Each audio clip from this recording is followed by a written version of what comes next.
بسم اللہ الرحمن الرحیم۔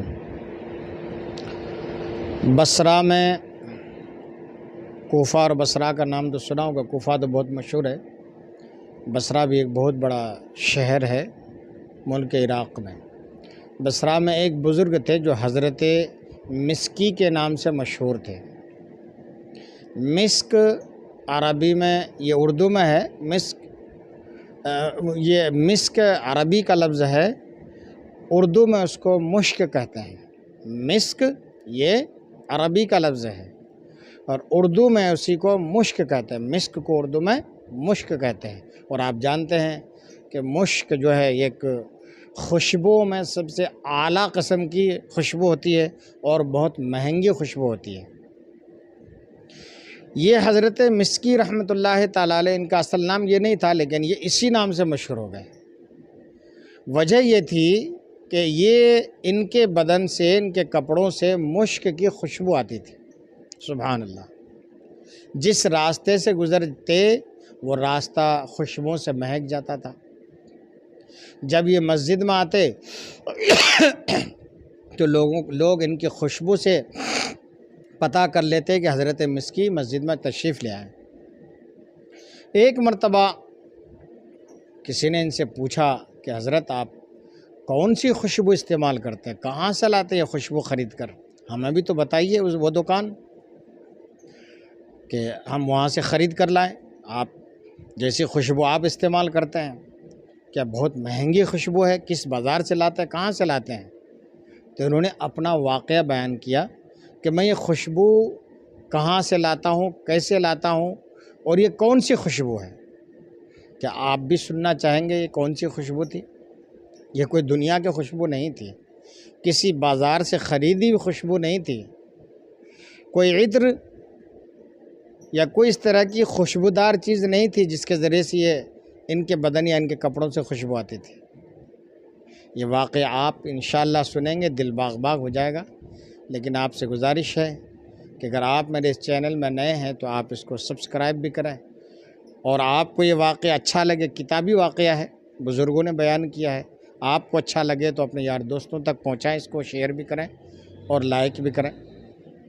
تو انہوں نے کہا کہ سنو، میں کوئی خوشبو استعمال نہیں کرتا ہوں، کوئی عطر استعمال نہیں کرتا ہوں۔ تو انہوں نے کہا بھئی پھر آپ کے بدن سے، آپ کے کپڑوں سے اتنی شاندار اور عمدہ خوشبو کیسے آتی ہے؟ کہا کہ اس کی وجہ یہ ہے کہ میرا گھرانہ، میرا گھر جو ہے بہت پاک باز گھرانہ ہے۔ میرے گھر کا ماحول جو ہے اچھا ماحول ہے۔ میرے والد صاحب جو ہیں بہت نیک اور متقی اور پرہیزگار انسان تھے، اور اسی ماحول میں میرے والد صاحب نے میری پرورش کی تھی۔ میں جب نوجوان تھا، کم عمر تھا، تو اللہ تعالیٰ نے میری ایسی پرورش کروائی میرے والد کے ذریعے سے کہ میں فطرتاً بچپن سے ہی نیک تھا، اچھے ماحول میں تھا، میرے گھر کا ماحول بھی اچھا تھا۔ میں نے ایک کپڑے کی دکان پر نوکری کر لی، اور اس سے جو ہمیں تنخواہ ملتی تھی اس سے میرے گھر کا خرچ چلتا تھا۔ ایک بار ایسا ہوا کہ ایک بڑھیا دکان میں آئی اور میرے مالک سے کہا کہ یہ اتنے کپڑے، یہ کپڑے میں لے کر جا رہی ہوں، آپ اس نوکر کو میرے ساتھ میری مالکن کے پاس بھیج دیجئے، جتنے کپڑے پسند آئیں گے وہ رکھ لیے جائیں گے، اور اس کی قیمت جو ہے، ان کپڑوں کی قیمت جو ہے آپ کے اس ملازم کے ہاتھ بھیج دی جائے گی۔ مالک نے کہا ٹھیک ہے جاؤ، مجھے بھیج دیا۔ میں وہاں گیا تو ایک بہت بڑا عالی شان بنگلہ تھا۔ مجھے اندر لے جایا گیا، خوب اندر ایک کمرے میں لے جایا گیا۔ میں وہاں جا کر بیٹھا تو وہ میں نے دیکھا وہ ایک بہانہ تھا کپڑوں کا۔ جو اس بنگلے کی مالکن تھی، فطرتاً وہ بہت ہی چالاک، ہوشیار، اور جس کو کہتے ہیں کہ اپنے فریب میں مبتلا کر کے مجھ سے وہ گناہ کروانا چاہتی تھی۔ چونکہ میں حسین و جمیل بھی تھا، خوبصورت بھی تھا، ابھرتی ہوئی میری جوانی تھی، میرے پر فریفتہ ہو گئی، اس نے مجھ سے گناہ کا مطالبہ کیا، ناجائز تعلقات قائم کرنے کا اس نے میرے اوپر زور ڈالا، دباؤ ڈالا، لیکن میں نے منع کیا۔ تو اس نے کہا کہ اگر تم ایسا نہیں کرتے ہو تو تم یہاں سے زندہ واپس نہیں جا سکتے، اس طرح نہیں جا سکتے۔ تو اس نے کہا کہ اچھا چلو ٹھیک ہے، لیکن اس سے پہلے مجھے ایک حاجت ہے۔ مرتا کیا نہیں کرتا، لیکن یہ اللہ کا بندہ، اس نے اپنے آپ کو نہیں دیکھا، اس نے خدا کا خوف کیا۔ والد نے اچھی پرورش کی تھی، دیکھیے والدین کی اچھی پرورش کا کیا نتیجہ ہوتا ہے۔ اس لیے حدیث پاک میں کہا گیا کہ ماں کی گود بچے کے لیے پہلا مکتب ہوتا ہے، پہلا اسکول ہوتا ہے۔ اس نوجوان کے ماں باپ نے کتنے اچھے ماحول میں، نیک ماحول میں اس کی پرورش کی تھی۔ وہاں پیسہ مل رہا تھا، دولت مل رہی تھی، دولت کی لالچ دی گئی، عیش میں زندگی گزارنے کی لالچ دے دی گئی۔ ایک بنگلے والے نے بہت بڑا آفر بھی کیا، لیکن اس نوجوان کے اوپر خدا کا خوف غالب تھا۔ اس نے کہا اچھا اب تو میں کسی طرح سے بچ نہیں پاؤں گے اس عورت کے فریب سے، تو کہا کہ مجھے پیشاب کی حاجت ہے، مجھے پیشاب خانے میں جانے کے لیے دیا جائے۔ یہ نوجوان وہاں سے نکلا اور لیٹرین میں گیا، گٹر میں گیا، اور اپنے نفس کو مجبور کر کے اس نے وہاں سے غلاظت اٹھائی، وہ لیٹرین کی غلاظت کو، گندگی کو اٹھائی، اس نے اپنے بدن پر مل لیا، اور اسی حالت میں وہ باہر نکل آیا۔ جب اس عورت نے دیکھا اس کو اس حالت میں تو گھبرا گئی، پاگل پاگل پاگل پاگل۔ یہ ہوا کہ پھر وہ پاگل کہہ کر اس کو وہاں سے بھگا دیا گیا، اور یہ وہاں سے بیچارے نوجوان بھاگے اور ایک باغ میں پہنچے۔ باغ میں جانے کے بعد وہاں جا کر انہوں نے غسل کیا، اپنے کپڑے پاک کیے، اور گھر جا کر سو گئے۔ گھر جا کر سوتے ہیں، آنکھیں سو جاتی ہیں، لیکن ان کی قسمت جاگ جاتی ہے۔ اللہ نے ان کے اوپر ایسا کرم فرمایا، انہوں نے خواب میں کیا دیکھا کہ کوئی میرے گھر میں آیا ہے، اور وہ جو آنے والا ہے اس کا چہرہ اور لباس اتنا پیارا ہے، اتنا خوبصورت ہے، اور اتنا مہک رہا ہے، اور اس کے جسم اور کپڑوں سے اتنی روشنی نکل رہی ہے کہ میرا پورا گھر منور بھی ہو رہا ہے، روشن بھی ہو رہا ہے، اور مہک رہا ہے۔ پھر آنے والے نے کہا کہ مجھے جانتے ہو میں کون ہوں؟ سنو، پر انہوں نے خود ہی کہا سنو میں جبرائیل ہوں۔ حضرت جبرائیل علیہ السلام تمام فرشتوں کے سردار، کہا میں جبرائیل ہوں۔ جب اتنا سنا تو وہ نوجوان کہتا ہے کہ میری آنکھ کھلی تو میرے سارے بدن اور لباس سے خوشبو آ رہی تھی۔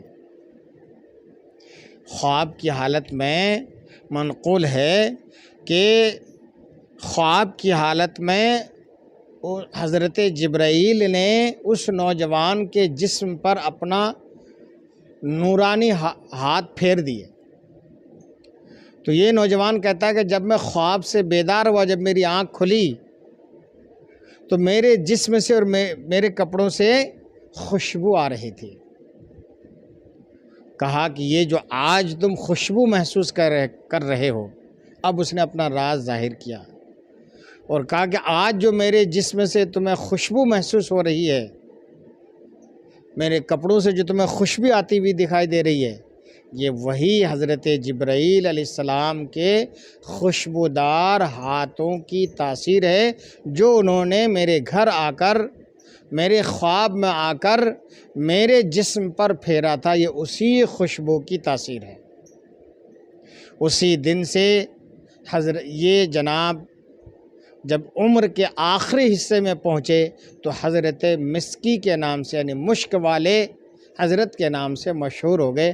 حالانکہ یہ کوئی خوشبو استعمال نہیں کرتے تھے، نہ مشک استعمال کرتے تھے، لیکن چونکہ انہوں نے خوف خدا کی وجہ سے اپنے آپ کو ایک بہت بڑے گناہ سے بہت بڑے گناہ میں مبتلا ہونے سے بچا لیا تھا، تو اللہ تبارک و تعالیٰ نے دنیا ہی میں ان کو ایسا انعام و اکرام عطا فرمایا کہ حضرت جبرائیل کو بھیج کر حضرت جبرائیل نے اپنا نورانی ہاتھ ان کے اوپر پھیرا تو ان کا جسم خوشبودار ہو گیا، اور رہتی دنیا تک ان کا جسم جو ہے مہکتا رہا، ان کے کپڑے بھی مہکتے رہے، یہاں تک یہ حضرت مسکی یعنی مشک والے حضرت کے نام سے یہ مشہور ہو گئے۔ تو معلوم ہوا کہ اپنے نفس کو ناجائز خواہشات سے روکنے پر اللہ تبارک و تعالیٰ صرف آخرت میں نہیں دنیا ہی میں کتنا بڑا انعام و اکرام عطا فرماتا ہے۔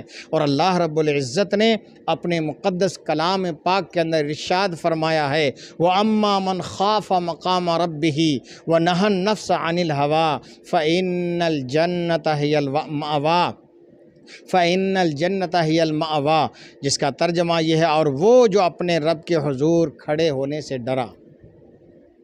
قیامت کے دن ہر ایک کو کھڑا ہونا رب کے حضور، اور وہ جو اپنے رب کے حضور کھڑے ہونے سے ڈرا اور نفس کو خواہش سے روکا تو بے شک جنت ہی ٹھکانہ ہے۔